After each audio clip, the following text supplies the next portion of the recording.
Warrior bench were the heroes of Game 1 as the Warriors beat Cleveland 104-89. Strength in numbers right here. Stephen A. Smith, Chauncey Billups, Stan Verrett, and I'm Neil Everett. Stephen A., your initial impressions of the game after you saw what the Warriors did? Well, a couple of things. Number one, the bench was absolutely dominant, outscoring Cleveland's bench 45-10. Iguodala came in, hit 5 of 9 shots, hit some big shots in the third quarter. Leandro Barbosa came in the second quarter, hit all 3 of his shots, scored 7 points in the second quarter. And Sean Livingston was the star of the bench. He scored as much as Klay Thompson and Steph Curry combined. They combined for 20. He had 20, hitting 80% of his shots. He seemed like a tree over everybody that was defending him outside of LeBron James. This seemed too tall, too gifted. The mid-range game was back. The lift in his legs was there. They appeared to be absolutely no match for him. So he was absolutely phenomenal in that regard. And the fact that he shot the ball so effectively and the rest of their bench did, it was a dominant performance, and it left LeBron absolutely frustrated and flustered to the point where he did everything in his press conference but say, my bench stinks. He basically did everything but say that verbatim, and I can't blame him because they were that bad. Those numbers for the Warriors, 8 for 27 for Curry and Thompson. Barbosa, Livingston, Iguodala, 18 for 24. Yeah, Chauncey Billups, who owns an NBA championship ring, you said, hey, listen, you expected Game 1 to go Golden State's way. You said the game to steal is Game 2. It's here Sunday, so how do the Cavaliers steal it? I think 2 ways. One, LeBron James, who had a good game tonight, 23, 12, and 9. For everybody else in the world, that would be a great game. For him, it was just okay. It's just good. He's the most dominant force in basketball. He has to be more aggressive. Game 2 last year, after Kyrie went down, he came in with a mindset of attacking with the intention to score the basketball. That's what he needs to do. He needs to attack with the intention to score the ball, and then you can facilitate later because they can't guard him. He gets to the basket whenever he wants, uncontested layups. He has to attack the basket. And defensively, they got to just be more – they got to be selfish defensively. You know, you got to – somebody man up. Raise your hand. Somebody man up and say, okay, I got him. We're not going to switch every single time. Just be a little more – physical defense. Yeah, here's the problem, though. LeBron is the only player on the Cleveland Cavaliers who can raise his hand and say, I got him, and you can still rely on him offensively. Right. The problem is the other guys that you can rely on defensively can't score, and the guys who can score can't play D. So, I mean, pick your poison. Which way do you want to go down? That's essentially what this comes down to. The bottom line is clear. Cleveland is still a very talented team, but who they went against in Detroit, Atlanta, and Toronto, it's another beast when you're talking about the reigning defending champions that are the Golden State Warriors, and that's exactly what they showed in Game 1 tonight. We'll see what happens in Game 2. How about that? Yeah, 104-89. Game 1's in the books. Game 2 is Sunday. They're serving chicken curry in the cafeteria again. Yummy! Love does not conquer all. Hard minutes for Kevin Love, Kyrie Irving, and LeBron James. And it's easy living for the Golden State Warriors in Game 1. They win by 15. See ya. Game 2, Sunday. Is that your way of saying you want E40 to play D? Come on now. Mark Stein with that. Research with this. Fewest points in a finals game by an MVP who played 30 minutes or more. And Steph Curry was making a run at that. Bill Russell and Wilt Chamberlain probably had a lot of rebounds. Curry had 6 assists, 5 rebounds, 5 turnovers, ended up with 11 points on 4 of 15 shooting, including 3 of 8 from 3. We talked about oh, look at fireworks. Hey, yeah. Fireworks are nice. Now, see, I wonder if they go fireworks win or lose. You think we see the fireworks if they lose Game 1? It is the finals. But you know, we do. We go strength in numbers, win or lose. It was strength in numbers was the theme down there. It's strength in numbers up here. Stephen A. and Chauncey Billups. And Chauncey, you got a ring. Oh, if I told you that the Splash Brothers go 8 for 27, score 20 points, the big 3 for Cleveland score 66 points, you'd think, hey, Cleveland. So what's your headline?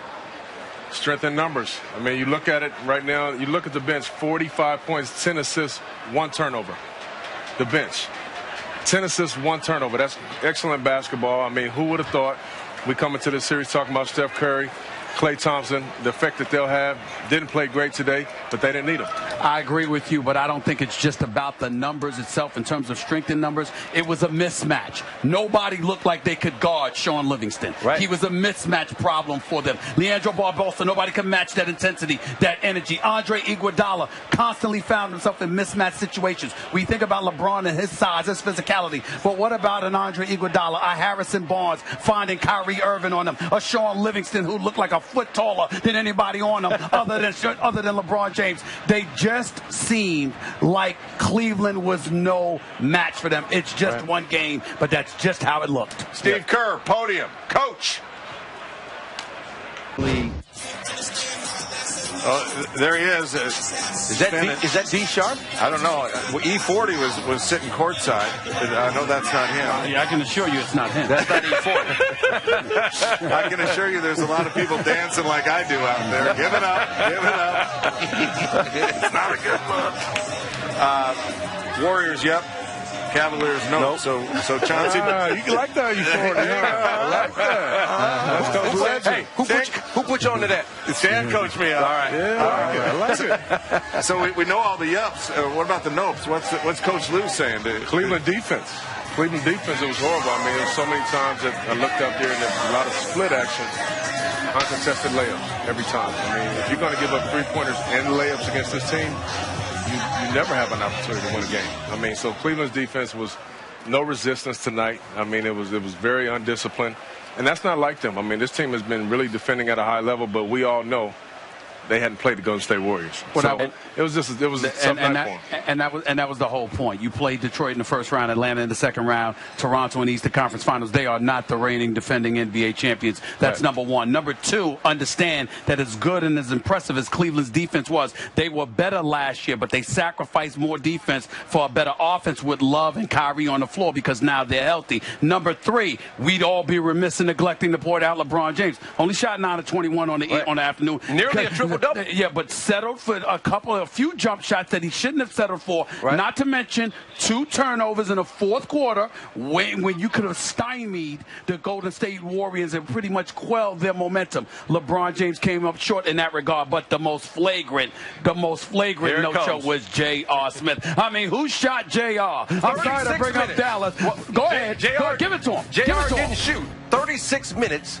1 for 3. He only took 3 shots. Listen. He slid on the floor. He might have hurt his wrist. I want to give him that mulligan, assuming that because the JR that I have known for a decade, the one thing he is going to do is shoot. It's going to go up. So there has to be an explanation. Maybe he took some Ambien. Maybe he took some painkiller for his wrist, and he didn't. And he got. I don't know what happened, but something happened to JR. Who shot JR? Because he certainly wasn't shooting. Who shot him? He'll be back. I think he will. I'm saying he didn't shoot. JR will be back. He didn't shoot. You made a great point about game twos, very quickly. In my opinion, game 2 is the best game to steal. Okay. Game 1 is going to be tough. It's very emotional. The home game's ready. You got your home fans. If you win that game, you have a tendency to let your hands down just a little bit. Game 2 is a great opportunity to steal in any series. Yeah. All right, game 2 coming up Sunday right here at Oracle Arena. It's 8 p.m. Eastern, 5 Pacific on ABC. For now, until then, the Warriors get to celebrate victory. I'm going to go out and spin with the folks. With E40? Yeah, my man Scott Van Pelt, real actor. Up next. He'll be here. JR wasn't. Welcome back to First Take, presented by Bass Pro Shops. Tonight at 8:30 Eastern, X Games Austin gets underway on ESPN with the finals of Moto X Step Up and Harley Davidson Flat Track. X Games Austin also streaming live on Watch ESPN and the ESPN app. In a SportsCenter interview with Kobe Bryant, he said Steph Curry and Klay Thompson have the, quote, killer instincts that he had back in the day. Stephen A., do you agree? These boys have it? Yes, I do. Because we've seen enough evidence from both of them in clutch moments to validate that, and they're champions as well. If they were not champions, then we could make a debate. But the fact that they're champions, one's universally recognized as the best shooter in the game, Not to mention he's a reigning 2-time league MVP. The other is the reigning 3-point shooting champion who feels he's better than the guy universally recognized as the best shooter in the game. As a shooter, he thinks, Klay Thompson thinks he's better than him, has gone about the business of proving that a legitimate argument could be made in regards to that time and time again. 37 points in one quarter, 11 three-pointers in a playoff Game 6, 41 points in Game 6 against OKC, et cetera, et cetera. Klay Thompson has stepped up in many, many, many big moments and has produced. And so when you look at it from that perspective, and the fact that they're champions, and they just overcame a 3-1 deficit against an elite team in the Oklahoma City Thunder, how can you deny what Kobe Bryant has said? They're marksmen, and they have no conscience. They will shoot at any time, from anywhere. Both have the ultimate green light and wouldn't care if they didn't. They'd still do what they're doing. I think that he's accurate. I also like, Stephen A., what Kobe said about, at a glance, I'm paraphrasing, but at a glance, they look so nonchalant. They look like just nice guys. And all of a sudden, Kobe goes to stone cold killers. Wow. That was some high praise from the Black Mamba, from Kobe Bean Bryant. And yet, here's where I have one small bone to pick. I'm not sure that Klay belongs in this conversation with Steph. Maybe not yet. And I get it. He saved their day and their night in Game 6 at Oklahoma City because, as you know, they trailed by 13. And Klay just flat out kept them afloat with no conscience, 3 after 3 after 3, after getting off to a slow start. I get all that. But I'm going to use the numbers that I used to start the show off. These are what are called clutch time numbers. It's the last 5 minutes of a game when the score's within 2 possessions, within 6 points. Steph Curry, through these playoffs, has scored 46 points under those conditions. Klay scored 7. And in that time, clutch time, in these playoffs, Steph Curry is 14 for 23 from the field, 9 of 13 from 3, while Klay is 1 for 10 in clutch time. Now, again, there are stretches of key times, key moments, key stretches, where Klay just goes berserk. He goes that 37-point quarter kind of berserk. Nobody can get hotter than Klay can for a stretch. But when the money's on the line, when the stakes are at their greatest, man, I want the ball in number 30's hands because he's the stone-cold killer to me, the baby-faced assassin. That may be accurate, but I think that we have to take into consideration that whatever Klay may be lacking, it's because he's deferring to some degree to that guy, Steph Curry. It's a difference between knowing that you're the man. And you may be right because, one of the things that Reggie Miller and others have pointed out is that Klay has the benefit of Steph. Reggie Miller was the #1 option. Ray Allen, for the vast majority of his career, even though he played with Big Dog and Sam Cassell and all of those, he was the #1 option as a shooter. And so that's not the case with Klay. Klay has the cushion of Steph Curry being the #1 option, doing the same thing that he does, meaning being a perimeter shooter. And so because of it, it's a valid argument that only one of them belongs in the same category as a stone-cold killer. But I've seen Klay get hot. And I've seen his willingness and ability to bury you, not to mention the fact he usually produces to keep you afloat when Steph is struggling sometimes. That is correct. No, they're a really good 1-2 punch. They're a great 1-2 punch. Yeah, I wouldn't mess with that. I wouldn't mess with it. Hey, but in the end, Klay is more of a spot-up shooter. And Steph, when it's time, he not only makes shots, but he can make plays that I don't think Klay consistently can make. Well, Klay is not just a spot-up shooter. He's a catch-and-shoot kind of guy That's as well. what I mean. Yeah, catch and shoot. Yep, you got it. Steph off the dribble. All right, guys.